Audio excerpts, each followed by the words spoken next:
अरे भाई मैं अपनी याददाश्त खो चुका हूँ। ये क्या है? लगता है इसकी याददाश्त चली गई है। एक काम करता हूँ, इसको लूट लेता हूँ। भाई ये पैसे हैं, पैसे। हैं? ये पैसे? तो भाई ये क्या है? भाई ये चॉकलेट है, चॉकलेट। अच्छा ये चॉकलेट है। भाई मुझे पैसे है तो पैसे, मुझे पैसे की बहुत जरूरत है। हाँ भाई, तुझे पैसे की बहुत जरूरत पड़ रही है, ये ले पैसे। ठीक है भाई। अरे भाई मुझे बहुत जोर से भूख लग रही है, तेरे हाथ में जो 500 चॉकलेट है ना वो मुझे दे दे। ये लो भाई, खा लो, तुमको भूख लग रही है तो। ठीक है भाई, बना दिया साले को पागल। अबे ओए, पैसे चुरा के मत भाग, तुझ पे चोरी का इल्जाम लगा दूंगा। चोरी का इंजाम क्यों लगाएगा? मैंने तो चॉकलेट के डब्बे चुराए, कोई पैसे थोड़ी चुराए। साले चोरी करके झूठ बोलते हैं। तुझको पैसे चुरा रहे तो चल मेरे साथ।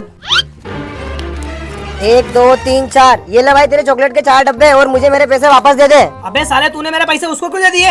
अरे भाई तुमने तो बोला था वो पैसे नहीं है, चॉकलेट के डब्बे, चॉकलेट के डब्बे। अबे साला मेरा आइडिया ही मुझ पे उल्टा पड़ गया।